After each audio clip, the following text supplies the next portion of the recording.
Bonjour les amis, aujourd'hui nous allons voir 5 types de théologie.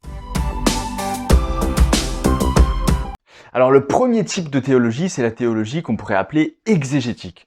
Dans cette théologie-là, on s'intéresse à un texte en particulier et on se pose la question suivante, qu'est-ce qu'on peut apprendre sur Dieu dans ce texte-là? Donc on étudie le texte dans son contexte et on essaie d'en faire ressortir son sens. Et ce qu'on présuppose dans cette théologie, et c'est vrai pour toutes les autres théologies aussi, mais particulièrement pour celle-ci, c'est ce qu'on voit dans 2 Timothée chapitre 3 verset 16, où Paul dit que toute l'écriture est inspirée de Dieu.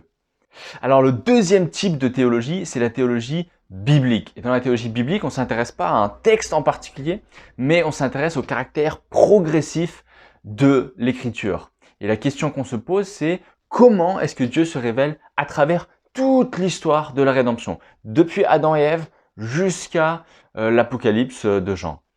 Et donc, j'aimerais vous lire un texte extrêmement intéressant, je trouve, pour le sujet. C'est dans Luc chapitre 24, au verset 27. Donc, c'est Jésus qui parle à 2 de ses disciples.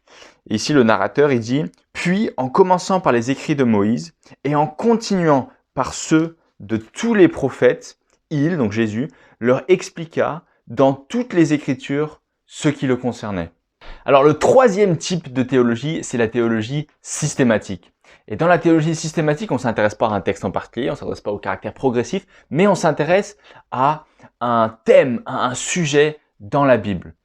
Et donc ici, la présupposition qu'on a dans cette théologie, et comme pour les autres, c'est vrai pour tout, mais particulièrement pour la théologie systématique, c'est que la parole de Dieu, elle est parfaite et elle est cohérente. Donc j'aimerais vous lire un verset, c'est dans Psaume 19, le verset 8, juste le début, qui dit « La loi de l'Éternel est parfaite ».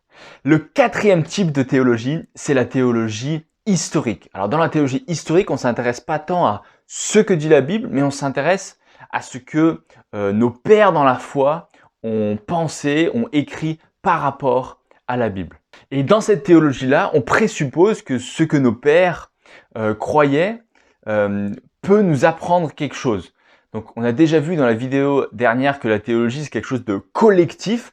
On ne s'intéresse pas uniquement à ce que nous pensons aujourd'hui, mais on s'intéresse à ce que d'autres pensent aussi, non seulement avec nos contemporains, mais aussi avec ceux du passé. Et le cinquième type de théologie, c'est la théologie qu'on pourrait appeler pastorale, ou pratique, ou encore appliquée. Ces 3 termes veulent dire la même chose. Et dans cette théologie-là, on s'intéresse à comment est-ce qu'on devrait gérer nos églises à la lumière des Écritures. Et bien sûr, ici, on présuppose que la Bible a autorité et elle est suffisante pour le ministère dans l'Église. Alors bien sûr, on pourrait encore ajouter différents types de théologie, et notamment la théologie philosophique, dans laquelle on utilise des outils et des méthodes philosophiques pour faire de la théologie. Donc on a vu 5 types de théologie, la théologie exégétique dans laquelle on s'intéresse à un texte en particulier, la théologie biblique, on s'intéresse au caractère progressif de l'écriture, la révélation à travers toute l'histoire de la rédemption, la théologie systématique, on s'intéresse à un sujet, un thème en particulier, la théologie historique où on s'intéresse à ce que nos pères ont cru, et puis la théologie pratique où on s'intéresse à comment est-ce qu'on devrait vivre maintenant cette théologie et comment est-ce qu'on devrait la pratiquer dans nos églises.